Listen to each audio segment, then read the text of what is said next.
Magandang araw po sa inyong lahat. Ibabahagi ko lang itong kwentong nangyari sa aking kaibigan.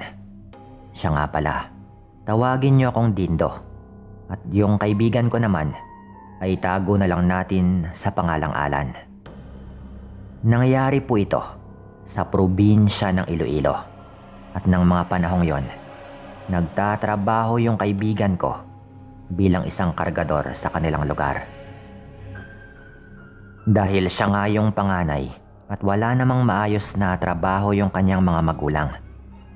Kaya't kinailangan niyang magdoble kayod noon. Kapag tapos na siya sa kanyang trabaho bilang kargador, nagdi-deliver naman siya ng tubig sa isa sa kanyang mga kakilala. Maswerte nga lang siya at may mga nagpapahiram sa kanya ng padyak na siyang ginagamit nito sa pagdi-deliver. Dahil sa kanyang pagdoble kayod, kadalasang ginagabi na po ito ng uwi. Hindi pa noon uso yung flashlight. Kaya tanging gasera lamang o solo ang siyang ginagamit ng mga tao. Minsan dahil sa pagmamadali ng kaibigan ko, ay nakakalimutan nga niyang magdala ng ilaw. Hindi rin kasi ito nakakabili ng flashlight na di baterya dahil nga sa kanyang pagtitipid. Isang pagkakataon nga noon, dahil araw yon ng kanyang pagdi-deliver ng mga gulay sa palengke. Kagaya nga ng dati, ay mag-alas 6 na nga noong matapos si Alan sa pagkakarga niya roon para dalhin sa mga pwesto sa gulayan.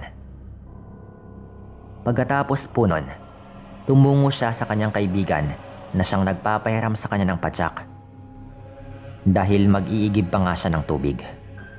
Pagod na rin po ito noon. Pero alam niya sa kanyang sarili na kailangan niyang kumayod para sa kanyang mga kapatid at magulang. Dahil medyo may kalayuan nga yung kanyang pinagkukunan ng tubig. Natapos si Alan sa pag-iigib noong malapit na ngang mag-alas 7. 3 beses po kasi siyang umigib. Dahilan para mas lalo pa nga siyang natagalan. Pagkatapos naman nun, nagpasya na rin siyang ibalik yung kanyang hiniram na padyak sa kanyang kaibigan. Nasakto rin noon na may biniling atay ng manok ang kanyang kaibigan at binigyan nga siya nito nang sa gayon daw ay may ulam nga nila. Nagpasalamat naman ng sobra itong si Alan dahil hindi na nga siya bibili ng kanilang uulamin para kinabukasan. Iniisip na nga nito kung anong luto yung kanyang gagawin doon.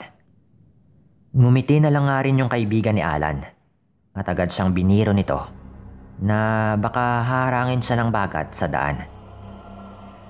Dahil maliban sa gabi ng araw yon, ay meron pa siyang dalang atay ng manok at baka maamoy raw yon ng kung sino mang gumagalang aswang. Ayon sa kanyang kaibigan, baka mabanguhan daw doon yung aswang at sundan daw siya sa kanyang pag-uwi. Napailing na lang si Alan noon at napatawa sa kanyang kaibigan. Sinabi nito na hindi nga siya takot sa kung anumang nilalang ang posibleng humarang. Dagdag pa nga nito, handa siyang makipagbuno kung sakaling may haharang sa kanyang daanan na isang aswang. Ngunit sa kaloob-looban ni Alan, ay syempre napapaisip naman siya kung ano-anong spekulasyon noon yung pumasok sa kanyang isipan dahil nga sa sinabi ng kanyang kaibigan. Natanong naman agad ng kanyang kaibigan kung meron ba siyang solo na agad namang inilingan ni Alan. At dahil doon ay pinahiram nga siya ng kanyang kaibigan ng gasera. Gawa ng medyo palalim na nga ng palalim yung gabi. Kaya't nagpaalam na rin yung kaibigan ko na uuwi na dahil medyo may kalayuan pa nga yung kanyang lalakarin. Sinabihan na rin siya ng kaibigan niyang mag-iingat sa kanyang daan, lalo na't mag-isa lamang siyang uuwi. Tumango na lang din si Alan noon, tsaka tuluyan na ring umalis. Sa kadahilan ng wala rin ngang masasakyan noon, naglakad na lang siya sa madilim na daanan. Mabuti na nga lang at kahit papano ay meron siyang dalang gasera, kaya meron siyang liwanag sa kanyang daanan. Mahaba-haba rin po yung kanyang lalakarin bago makauwi sa kanilang bahay. Kaya't lalo pang binilisan ng aking kaibigan ang kanyang paglalakad. Hindi na lang inintindi ni Alan ang dilim ng paligid at ipinagpatuloy na lang yung kanyang paglalakad. Nung nangalahati na nga siya sa kanyang lalakarin, ay doon nakaramdam ng kakaiba si Alan. Ayon pa nga dito, noong una ay hindi naman daw malakas yung hangin. Ngunit nung nasa kalagitnaan ng araw siya, parang may ibang hangin daw na sumasabay sa kanyang paglalakad. Kumbaga, parang pabugso-bugso lamang daw yon na may pagkakataong nagiging malakas at mahina din kung minsan. Tamang-tama para makaramdam siya ng kaunting kilabot. Napaisip raw siya noon na baka pinaglalaroan na siya ng kung anumang elemento. At sa kadahilan ng yon, ay lalo nga niyang nilakihan ang kanyang mga hakbang. At binilisan din daw niya ang kanyang paglalakad. Dahil kakaiba pa rin yung kanyang nararamdaman, sinubukan daw niyang itaas ang kanyang hawak na gasera. Habang ginagawa raw niya yon, iginala rin niya ang kanyang paningin dahil pakiramdam niya ay merong nakatingin sa kanya. May naririnig din daw siyang mahinang huni ng ibon na hindi naman pamilyar sa kanya. Walang ano-ano ay may isang ibon yung biglaang dumaan sa kanyang ibabaw. Muntikan na siyang mahagip nito, pero nagawang ibaba ni Alan ang kanyang gasera. Tsaka agaran nga siyang napayoko. Sinundan na lamang nito ng tingin ng naturang ibon hanggang sa mawala na rin yon sa karimlan. Iba na nga noon yung pakiramdam ni Alan dahil doon, kaya lalo pa niyang binilisan yung kanyang paglalakad. Ngunit nakailang hakbang pa lamang daw siya ay meron siya ulit na narinig na pagaspas ng pakpak na animoy nakasunod. Dahil doon, itinaas ulit ni Alan ang kanyang gasera. Tsaka napatingala daw siya sa kanyang ibabaw. Laking gulat na lamang niya noon nang muling dumaan sa ibabaw niya ang isang ibon. At talagang kamuntika na raw siya rito. Nang mga sandaling yon, ay klarong-klaro ng araw kay Alan yung anyo ng ibon. Noon lang din daw siya nakakita ng ganoon kalaking nilalang. Na halos 2 dipa daw yung lapad ng kanyang 2 pakpak kapag pinagsama. Napamura na lamang siya nang wala sa oras ng sa ikatlong pagkakataon ay dumaan sa kanyang ibabaw yung nilalang. Gawa nun, hinamon niya yung aswang. Dahil alam niyang aswang yon at wala siyang naging pakialam kung nakakaramdam na nga siya ng takot. Ngunit dahil hindi naman lumalapag sa lupa yung nilalang at parang tinatakot lamang daw siya nito, hindi nagpatinag yung kaibigan ko. Ilang ulit niyang minura yon at hinamon.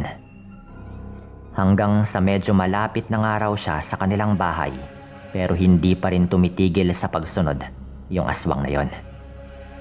Sinusubukan din ni Alan na itaas ang kanyang gasera noon nang sa gayon ay matakot yung naturang ibon kung sakaling muli itong magtangkang dagitin siya.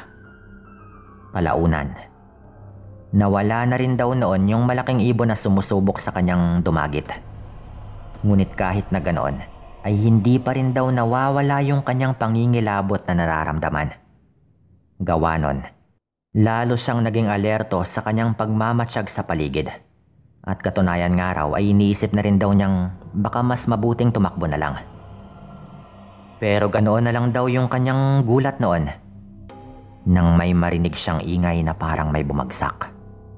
Dahil doon, ipinagpatuloy niya ang kanyang paglalakad at nagulat siya nang malamang doon pala bumagsak sa isang lumang kubo ang kung anumang kanyang narinig.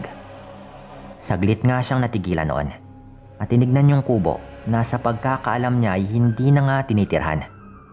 Ngunit napakunot noon ang kanyang noo at pinanindigan nga siya ng balahibo nang makarinig siya ng mga pagkaluskos doon sa kubo.